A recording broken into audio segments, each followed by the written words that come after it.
The Brickyard's history has been signposted by desperate duels, which excited the juices of spectators and drivers, even the losing drivers.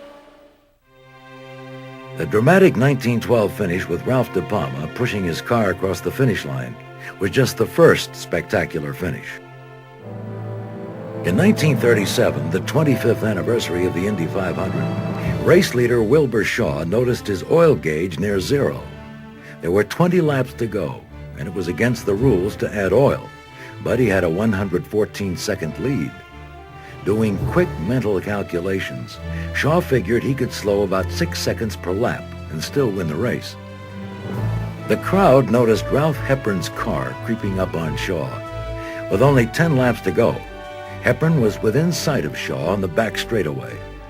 The last lap, they were wheel to wheel, and the crowd screamed itself hoarse.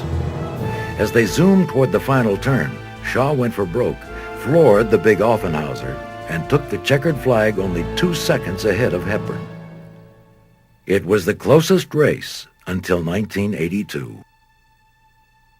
In 1967, Andy Granatelli bought a turbine-powered car to the Speedway. A.J. Foyt commented that that's not a race car, it's a damn airplane. The car whined ahead of the pack like a quiet zephyr, but with 8 miles to go, it blew a $6 ball bearing, and Foyt was left to fly his car ahead to the finish. On the last turn, though, he almost crashed into the pack.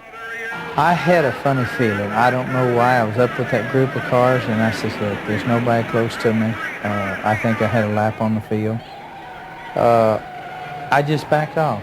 It's just like I knew something was going to happen. And because there was a group of cars I went behind. I come off before, I could not believe cars spinning every which way. I said, here, I've got to get that start-finish line. I'll never forget I made a couple of zigzags, and I lost them in the smoke, and that, I knew I went between cars. I dropped it to second gear, and I said, whoever I hit, I'm going to hit them hard enough that I drive them past the finish line. I did have that in my mind. In 1982, Gordon Johncock and Rick Mears battled to the closest finish in history.